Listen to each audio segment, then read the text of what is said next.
자, 반갑습니다. 오늘은 이번 주는 굉장히 또 중요한 또 이제 변동성 아주 커질 수 있는 두 번째 구간이 될 것 같고, 한 달 전부터 말씀드렸던 것처럼 시즌은 이미 끝났다. 비트코인 사이클이 언제 다시 올지 한번 설명을 드리고, 지금 주식이랑 코인이 어떻게 연결이 되어 있는지도 말씀을 드릴게요. 오늘 한 질문 한 세 가지 정도만 보면서 이렇게 좀 댓글 질문식으로 남겨주시면 다음 영상 때 이제는 좀 피드백을 같이 좀 드리면서 같이 좀 이제 포함이 되니까, 좀 예를 들어서 이제 비트코인이 언제 내려갈 것 같나요? 올라갈 것 같나요? 이런 것들 말고 좀 이렇게 디테일하게 질문을 해주시면 저는 코인 쪽에서만큼은 답변을 드릴 수가 있습니다. 비트코인 유웅아님, 비트코인 다음 상승장은 언제쯤으로 보시나요? 알트코인에 대한 식견도 궁금합니다. 알트코인도 보면 뭔가 개발을 계속 하고 있는데, ZK 영지식 이제 최근에 영지식 메타가 좀 뜨기도 했죠. 그 이제 프라이버시 코인 중에서는 ZKC가 조금 이제 혜택을 보기도 했고, 레이어 2, 디파이 등등 얘네는 왜 계속 발전을 하고 있는 걸까? 의미가 있는 걸까요? 가격이 증명한 거니 그냥 보여주기 식인 걸까? 이런 대화 페페님이 잘 아실 것 같아서 질문 드립니다. 그리고 다들 숏을 보는데 페페님이 가장 먼저 보긴 했는데 계속 떨어지네요. 지금은 지표가 의미 없나요? 모두가 숏 보면 오르던데. 일단 마지막 답변 먼저 드리면은, 마지막 그 질문 먼저, 그 유튜버들을 보고서 그거를 지표로 해가지고 반대로 보고 막 이런 것들은 지금 의미가 없습니다. 정말 이제 예전에는 뭐 그런 기대 심리가 좀 있기는 했어요. 시장에서 대다수가 많이들 같은 방향을 보면 반대로 가고 그러기도 했는데, 지금은 그런 것들 다 깨부실 정도로 국제 정세가 흔들리고 있기 때문에 그런 것들 크게 의미가 없을 것 같아요. 그리고 비트코인 다음 상승장을 언제로 보시나요? 2029년으로 봅니다. 지금 비트코인은 최고점 구간에 도달을 하고 있는 거일 수도 있고요. 일본 관점에서 바라보면요. 일본 관점에서 바라보면 여기서 추가적인 폭락이 나스닥이랑 같이 또 나오면 사실상 차트가 붕괴된 거나 마찬가지거든요. 물론 이제 비트코인 같은 경우에는 이 정도까지 하락을 하잖아요. 하락을 하면 어느 정도 이제 하락세가 좀 멈춘 거나 다름이 없을 건데요. 이 정도까지 하락을 하면 9만 달러도 그냥 리트라이 하기가 힘든 저항선이 될 겁니다. 9만 달러도 저항선이 되고, 여기서 9만 달러 선에서 또 이제 내년에 뭐 3차 세계대전 터져버리면 이 재앙 같은 하락을 막을 수는 없을 거다. 이렇게 되면 이제 판이 완전히 리셋이 됩니다. 자, 이렇게까지 리셋이 된다라고 했을 때 1만 달러에서 멈출지 4천 달러에서 멈출지 모르겠어요. 이렇게 만약에 리셋이 된다면 이 리셋된 코인들이 다시 회복하기까지 과연 몇 년이 걸릴까를 생각을 해보시면 되는데, 이거 최소한의 진짜 한 3, 4년 걸릴 수도 있습니다. 지금의 고점을 다시 리트라이를 하기까지. 만약에 이 중간에 BTC 2.0이 나오면 기존 비트코인 자체가 의미가 없어질 수도 있는 시나리오 말씀드렸죠. 예를 들어 전 세계 해저 케이블이 갑자기 중단이 돼서 절단돼서 해시레이트를 차지하고 있는 미국과 중국과 러시아와 카자흐스탄의 해시레이트 경쟁으로 비트코인 2.0으로 하드포크가 되는 역사상 초유 상태죠.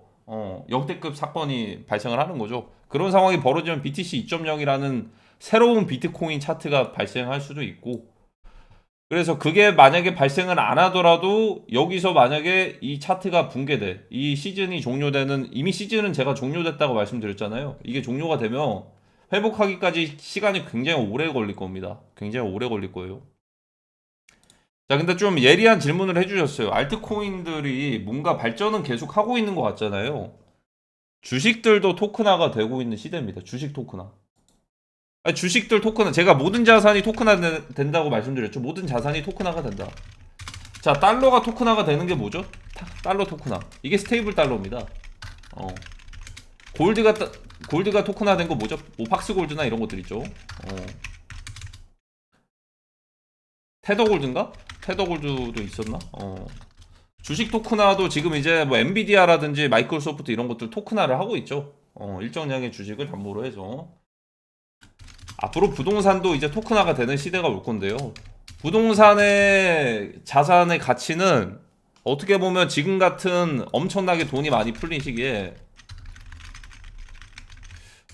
이게 부동산은 금과 같이 굳건해질 가능성이 큽니다. 하지만 이거는 지역에 따라서 3차 대전의 영향을 안 받는 지역은 진짜 금값처럼 완전히 굳혀질 가능성이 커요. 지금도 이미 굳혀졌겠지만 그러면 나중에 어떤 반응들이 나올 수가 있냐면 부동산도 이제 너무 가치가 높아지니까 이걸 쪼개기로 부동산 토큰화로 소유권을 이제 분할할 수도 있어요. 소유권 분할. 소유권을 분할을 어떻게 해요? 예를 들어 100억짜리 아파트가 있어요. 이거 토큰 한 100만 개를 발행을 해서 이제 토큰화를 시켜가지고 이것들을 거래소에 상장돼서 거래를 하는 거예요. 100만 개. 그리고 예를 들어 10만 개 가지고 있는 사람이 10억치를 들고 있는 거나 마찬가지예요. 이게 지분을. 물론 이게 이 토큰의 가격에 따라서 이게 또 이제 부동산 가치도 변동할 수도 있겠죠. 자, 이런 실물 자산들의 토큰화가 되는 과정들에서 이제는 부동산도 있고 골드도 이제 한 몇 년 전부터 이제 들어왔죠. 스테이블 달러까지 주식까지 토큰화 모든 자산이 토큰화가 되는 시대가 오기 전에 지금 말씀해 주시는 것처럼 ZK 영지식 레이어 2 디파이 뭐 여러 가지 뭐 이제 여러 가지 그 카테고리에서 발전들이 많이 되고 있잖아요. 이거는 긍정적이죠. 앞으로 크립토 시대가 올 거라는 거는 저는 무조건 거의 100% 확신을 합니다. 모든 자산들이 토큰화가 되고 대다수의 사람들이 디지털 지갑을 가지게 될 것이고 이 지갑 안에 크립토 자산들을 보관하거나 이런 시대가 올 거라는 걸 확신을 합니다. 그리고 기존의 은행 시스템에서 크립토 은행으로 자연스럽게 전환되는 것까지는 동의한다 이 말입니다. 하지만 그게 지금 당장의 가격 상승을 의미한다라기보다는 지금까지 보여줬던 것들은 어떻게 보면은 저희의 일상에서 보편화가 보편화 일상에 적용되기 전에 버블이었다라고 보셔도 될 것 같아요. 적응되기 전에 이제 버블이 온 거다라고 보시면 될 것 같고 그렇다고 해서 알트코인에 대해서는 저는 이제 오히려 알트코인은 비트코인이 지금까지 상승했던 거와는 다르게 이 상승 사이클을 못 따라갈 알트코인들이 굉장히 많아요. 특히나 메이저급들 있죠. 자, 얘네들은 언제 주목을 해야 되냐? 오히려 비트코인이 한 여러 개까지 빠지잖아요. 이 정도까지 빠졌으면 알트코인 거의 다 빠진 거예요, 사실. 자, 알트코인이 이럴 때 언제 뭐가 주목을 할 거냐? 바로 게이밍. 자, 실질적으로 게이밍 토큰들이 예전에 엑시 인피니트처럼 이쪽에 자금이 몰릴 가능성이 굉장히 큽니다. P2E라고 하죠. P2E. 기본적인 베이스가 넥스페이스 같은 것들 있죠. 이거 유망하다라고 저는 생각이 듭니다. 그 넥슨의 메이플 스토리 N, 메이플 스토리에 그냥 IP를 그대로 가지고 와가지고 NFT 마켓플레이스와 이런 것들 P2E로 만들어진 거, 게이밍, 그리고 밈, 그리고 NFT, 그리고 이 세 개의 계통이 엄청난 주목을 받는 사이클이 올 거예요. 얘네들 체급을 올려주는 그런 시기가 올 겁니다. 알트코인 사이클은 요것들 보시면 됩니다. 게이밍, NFT, 밈 기억하세요.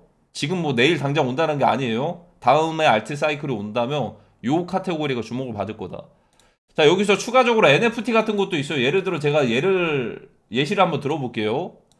그 한국에서도 뭐 이제 호텔 회원권들 같은 거 있죠. 호텔 회원권. 회원권.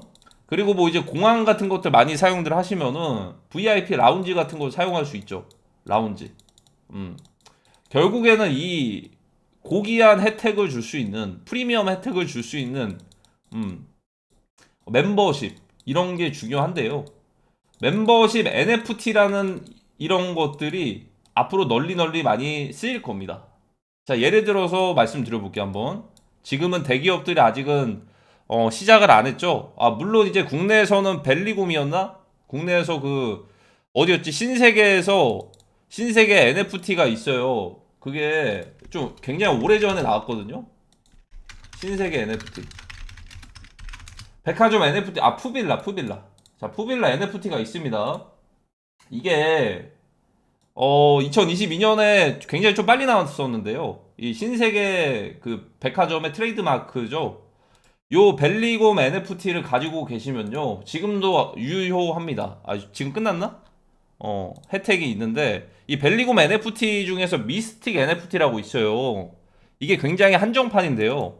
이거를 NFT 보유 중이신 분들은 신세계 백화점 가실 때 버스트 라운드를 1년에 5회 정도로 갈 수가 있고 발렛 파킹 주차를 제공을 하고요. 디저트 2만 원 금액이랑 뭐 시음 참여권 이런 식으로 혜택들을 제공을 합니다. 이거 백화점에서 구매 많이 하면 그 등급 받아가지고 발렛이나 이런 것도 혜택 받는 거랑 비슷하죠. 자, 이거를 NFT만 가지고 있어도 이렇게 혜택을 받을 수가 있어요. 근데 그 밑에 이제 잔잔바리들 있죠. 이거 등급 낮은 것들 얘네들은 발렛이나 이런 게 없어요. 그냥 5,000원 할인권, 7% 세일리지 이런 것들을. 자, 이미 한국에서는 좀 옛날이긴 한데 이런 시도가 있었기도 했고요. 앞으로 그런 시대가 올 거거든요.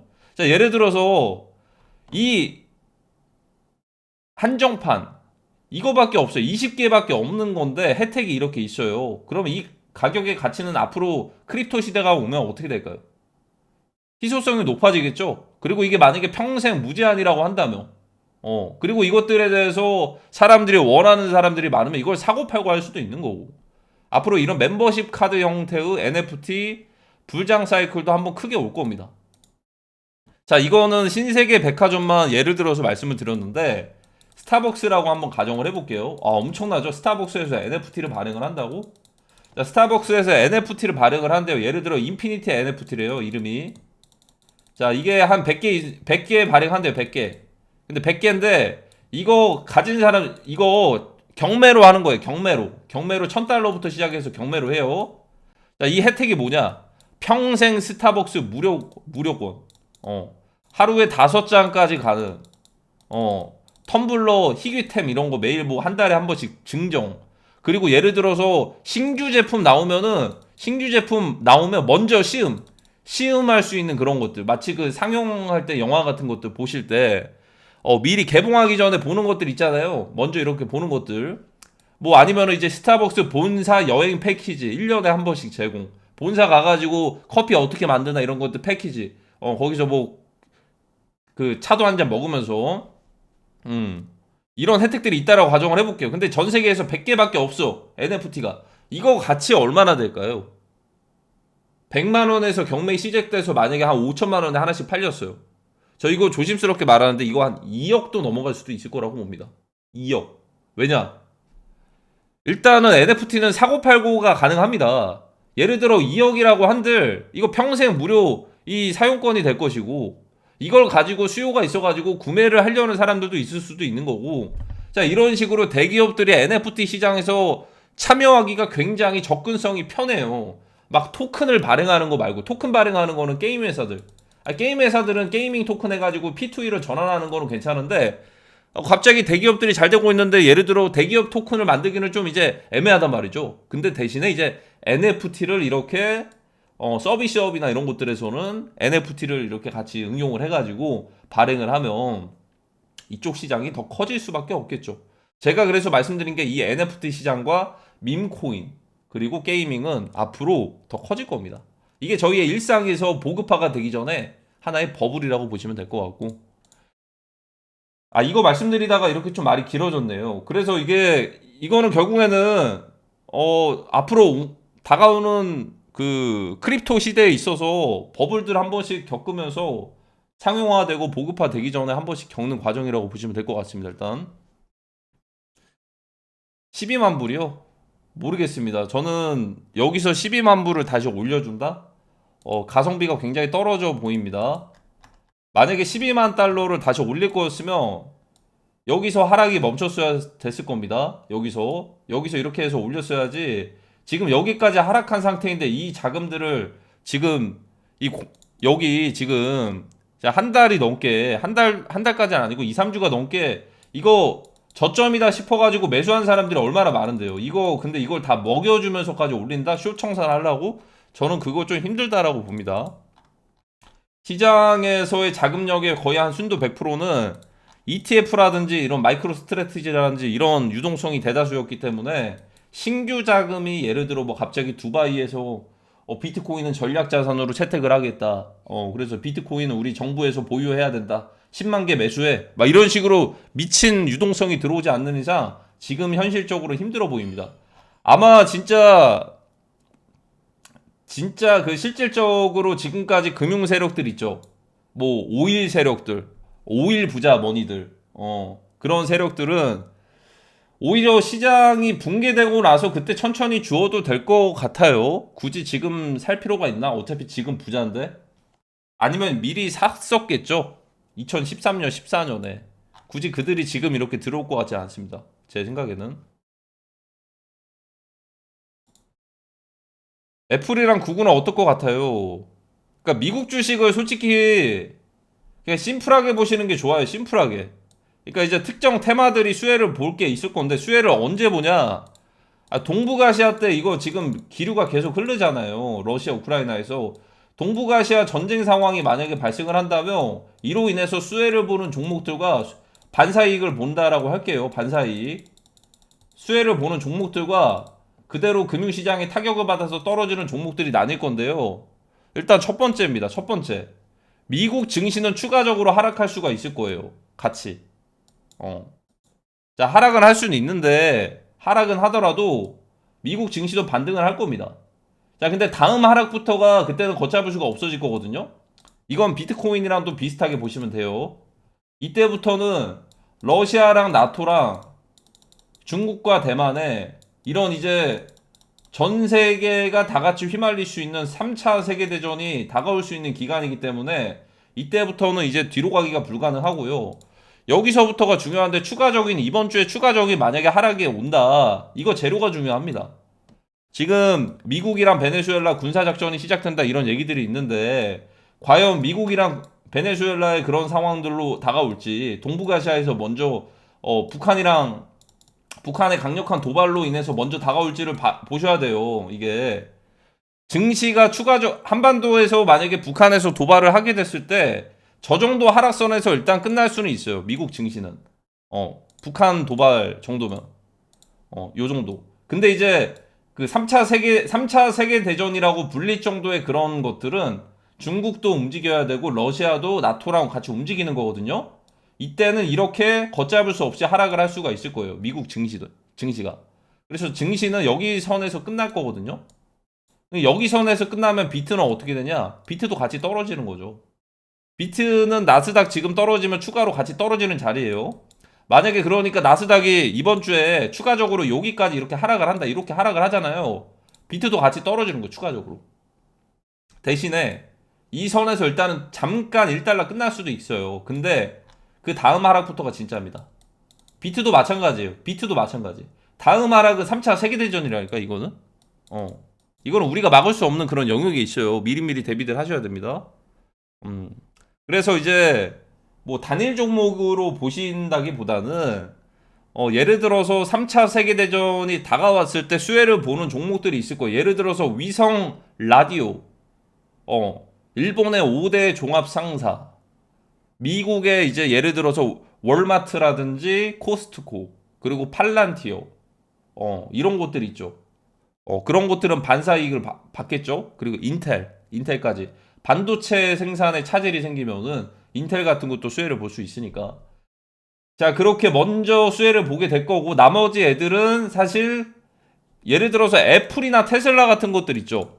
자, 애플 같은 경우에는 애플은 이번에 만약에 북한이 도발하면 이거 떨어집니다. 왜 떨어진지 알아요, 이게? 테슬라도 말씀드릴게요. 자, 애플에서 디스플레이 있죠. 애플 부품 만들 때 디스플레이랑 D램 있잖아요. 램. 이거 LG랑 삼성 거를 사용을 하고요. 램 같은 경우는 SK랑 삼성 거를 쓴단 말이죠. 그러니까 부품에서 필수예요, 필수. 자, 근데 만약에 생산이 갑자기 북한이 도발해가지고 생산이 중단돼요. 그러면 공급량에 차질이 생기겠죠? 공급량에 차질이 생겨가지고 단가가 올라갈 수도 있는데 그건 곧 매출의 급감을 얘기를 합니다. 소비자 물가가 올라간다고 한들 거기에 대해서 이제 프리미엄이 붙어가지고 그걸 더 많은 사람들이 살 거라는 보장이 없어요. 일단은 생산이 중단되고 매출이 중단되면서 애플 가격은 급락할 수도 있을 건데 그렇다고 해서 애플 회사가 그렇게 타격을 받지 않습니다. 애플은 현금을 굉장히 많이 가지고 있습니다. 거의 워렌 버핏급이에요. 200조를 가지고 있어요. 그러니까 주가가 떨어진다고 해가지고 애플이라는 회사 자체가 흔들리질 않아요. 이미 현금을 많이 가지고 있기 때문에.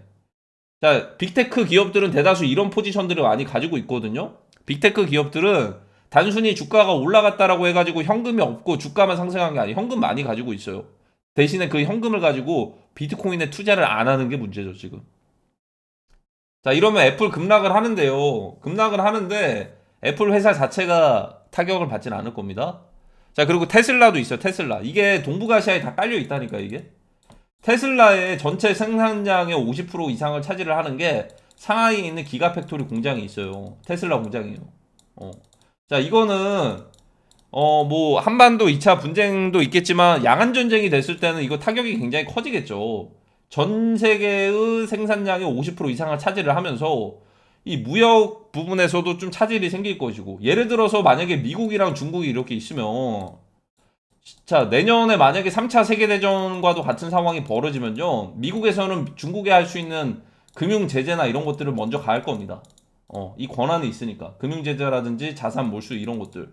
근데 여기서 일단 기가팩토리나 이제 미국의 기업들이 있으면 중국에서 이거를 그냥 가지고서 권한이 생길 수도 있는 거예요. 이렇게 만약에 전시로 돼버리면. 어쨌든 이러면 그때는 테슬라가 또 흔들리겠죠? 아니, 중국에서 50% 이상 생산하는 공장이 있는데 그거를 중국에서 권한을 갖게 된다. 그렇게 돼버리면 만약에 미국에서 금융 제재를 하면 중국에서 그런 식으로 갈 수도 있겠죠. 그리고 중국에서는 주식 시장을 셧다운 해가지고 내려버릴 수도 있겠죠. 그냥 셧다운 하거나 공매도 금지를 하거나. 이거는 이미 필리핀에서 했거든요. 예전에 필리핀에서 주식 시장을 닫아버릴 수도 있는데 미국에서는 주식 시장을 닫을 수가 없어요. 그러면 신뢰가 떨어집니다. 그게 폭락을 하든 말든 무조건 열어놔야 되거든요. 그래서 솔직히 말해서 둘 다 타격을 받을 수밖에 없는 구조로 갈 거거든요. 중국도 타격을 받게 될 것이고 미국도 타격을 금융적인 부분에서 받게 될 건데, 사실 전쟁이라는 거 자체가 완전한 누군가의 완승이라는 건 없거든요. 누군가도 피해를 보거든요. 예전에 아니, 서로 피해를 보겠지만 누군가 승자는 있겠죠. 예전에도 일본이 아시아를 제패하던 시절이랑 미국이랑 미국은 전 세계를 좀 제패하던 시절에 이 두 나라가 싸웠잖아요. 결국에 승리는 미국이었지만 둘 다 피해가 컸죠. 이런 것처럼 앞으로 다가오는 3차 세계대전도 모두가 다 같이 피해가 크겠지만 승자는 있겠죠. 그래서 그렇게 생각하시면 돼요. 이제 그 단일 종목들 이렇게 말고 3차 세계대전이 다가왔을 때 어떤 종목들이 수혜를 보고 반사 이익을 얻게 될 건지, 아니면 어떤 것들은 떨어지게 될 건지, 이런 것들을 한번 생각해 보시면 됩니다. 예를 들어 구글 같은 경우에는 실적의 대다수가 뭐죠? 애플 같은 경우는 당연히 아이폰이죠. 실적의 대다수가 뭐죠? 뭐 애플페이나 이런 것도 있고 구글페이 이런 것도 있겠지만 구글은 대다수가 광고 수익이에요. 광고 수익. 자, 광고 수익을 누가 주죠? 기업들이 줍니다. 기업들이 본인들의 이제 브랜드 가치를 유지하기 위해서, 제품들을 홍보하기 위해서 기업들이나 이제 소상공인도 광고를 하겠지만 대다수가 대기업들이 광고를 많이 해요.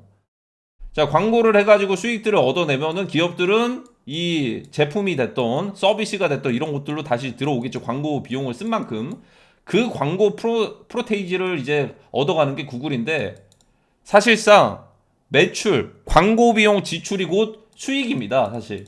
자, 근데 이것도 경제가 튼튼하고 전 세계가 평화로울 때나 광고 비용을 지출을 많이 하는 거 아니겠습니까? 광고 비용을. 그러니까 예를 들어서 전쟁 상황 중에서 어떻게 보면은 기업이 뭔가 좀 이제 사업을 하게 됐을 때, 새로운 제품들이 나왔을 때 광고를 하더라도 소비자들이 줄어들 수 있잖아요. 3차 세계대전이면. 그러면은 오히려 광고 비용 지출이 줄어들 수가 있고, 그 말은 곧 구글의 매출 감소로 이어질 수도 있는 거예요, 이게. 그러면 여기는 엄청 큰 타격은 보진 않겠지만 애플보단 타격이 크진 않겠죠. 근데 이제 하락은 같이 난다.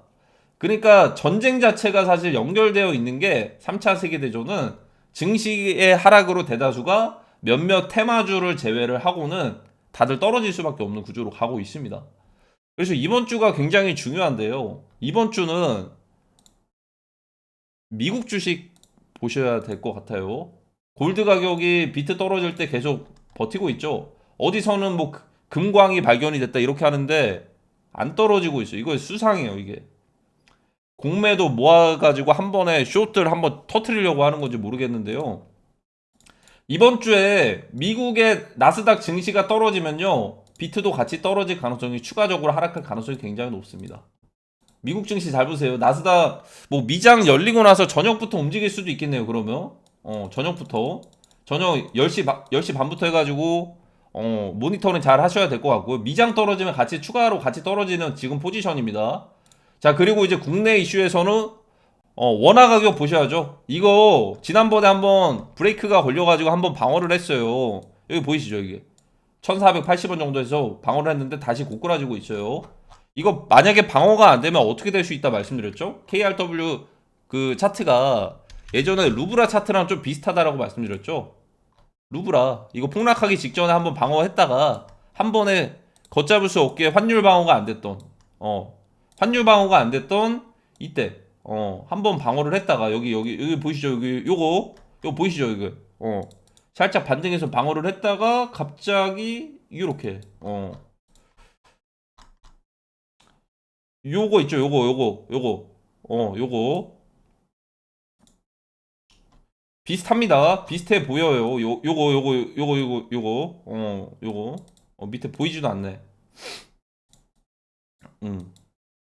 그대로 대입을 해볼까요? 그대로 요렇게 더 내려갈 수도 있고, 이렇게 될 수도 있어요. 근데 만약에 러시아 차트로 좀 비교를 해보면은, 러시아는 루브라로 그 에너지 자원들을 결제하게끔 만들어가지고 회복을 했는데, 한국에서는 그런 메리트라기보다는 뭐 IMF처럼 공급이 돼야지만, 뭐 지원이 와야지만 이렇게 회복이 되겠죠. 근데 좀 다른 양상으로 갈 것 같기는 해요. 일단 만약에 그렇게 고꾸라지면은 새로운 화폐를 쓰지 않을까요? 제 생각엔 그렇기도 한데, 새로운 화폐. 어차피 고꾸라진 거 새로운 화폐로 사용하는 그런 계기가 될 수도 있지 않을까? 이런 생각이 들기도 하고, 뭐 거기에 대해서는 일단 USDT 테더, USDC, USD1 스테이블 코인이 대안책이 될 가능성이 높겠죠. 일단 당장은 그것도 주목을 하셔야 될 것 같고, 이번 주 굉장히 중요합니다. 오늘 좀 총 정리해서 말씀드렸습니다. 지금 비트코인의 포지션은 미국의 나스닥이 하락하면, 지금이에요, 지금. 나스닥이 하락하면 추가로 같이 떨어지는 그런 자리에 있다.